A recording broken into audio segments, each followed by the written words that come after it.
सन 1998 की बात, राजस्थान की एक स्थान पर ऐसी स्थिति बात बनी कि वहाँ लोगों ने हंगामा कर दिया कि यहाँ किसी प्रकार दिगंबर साधु का प्रवेश नहीं होगा। दूसरे लोग थे और खून की नदियां बह जाएंगी, आकाश पाताल एक हो जाएगा। बहुत जम के उन्होंने हल्ला उड़ाया, खूब पंपलेटबाजी हुई, कोई माइक बोले, सब बोले ऐसा होगा ऐसा होगा। अब मुझे मालूम नहीं था क्योंकि मैं ज़्यादा व्हाट्सएप में पढ़ता नहीं हूँ, क्योंकि मेरे पास इतना टाइम नहीं है। मेरी बात क्या है मालूम है? तुम लोगों को कई बार सुनाया, मैं इतना ज्ञानी हूं कि दुश्मन मेरी एक एक बात गौर से सुनते, एकदम एक चूक नहीं जाए, एक तो कोई यदि भी छुप। मेरे प्रवचन भक्त लोग नहीं सुनते, भक्त लोग तो सोते रहते हैं।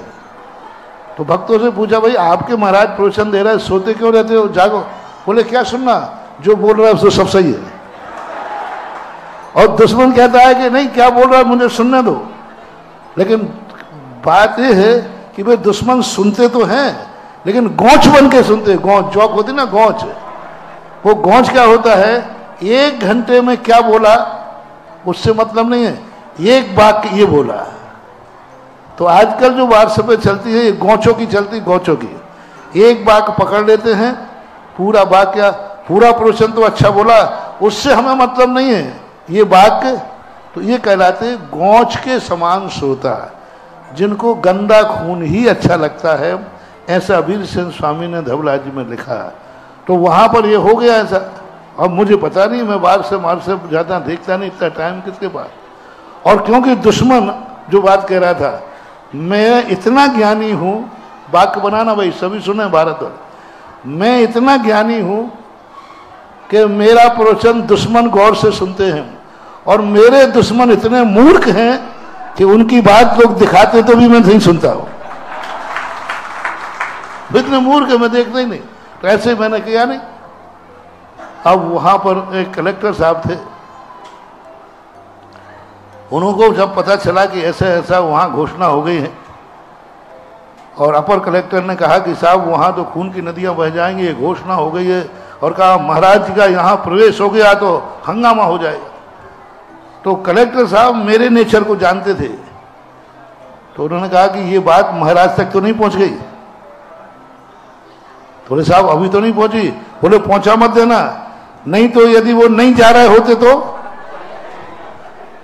उन तक पहुंच गई कि यहां पर हमें रोक लगाई गई है और यहां खून की नदियां बहेंगी, तो फिर सुधा सागर को कोई वहां जाने से रोक नहीं सकता। तो कलेक्टर साहब ने कहा कि उससे कह दो कि वो खून की नदियों की तैयारी करे, और प्रशासन अपनी तैयारी कर रहा है। महाराज तो जहां जाना है वहां जाएंगे, वो जाएंगे या नहीं जाएंगे। कलेक्टर ने बोला, आप देखो, आप बुंदेलखंड में हमारी तू तो, अरे हमारी तू तो वहां कलेक्टर अजैन था, सिंगल साहब थे, उन्होंने कह दिया कि महाराज तो कहां जाएंगे हमें पता नहीं, लेकिन महाराज जहां जाएंगे आज तक कोई उनको रोकने वाला पैदा दुनिया में नहीं हुआ। और जब मैं वहां पहुंचा, पूरा गांव पुलिस की छावनी बन गया, और जैसे मैं पहुंचा उन्होंने घेर लिया। अरे मैंने कहा भैया मुझे क्यों घेर रहे सब लोग, इतनी पुलिस की क्या जरूरत पड़ी, इतनी पुलिस की जरूरत क्या पड़ी। तो उनका मन नहीं, आप तो सीधे चलो महाराज मंदिर जी में।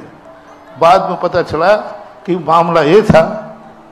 तो ये बातें जहाँ स्थितियाँ होती हैं, धर्म को लेकर चलो, ये धर्म का ध्वज है।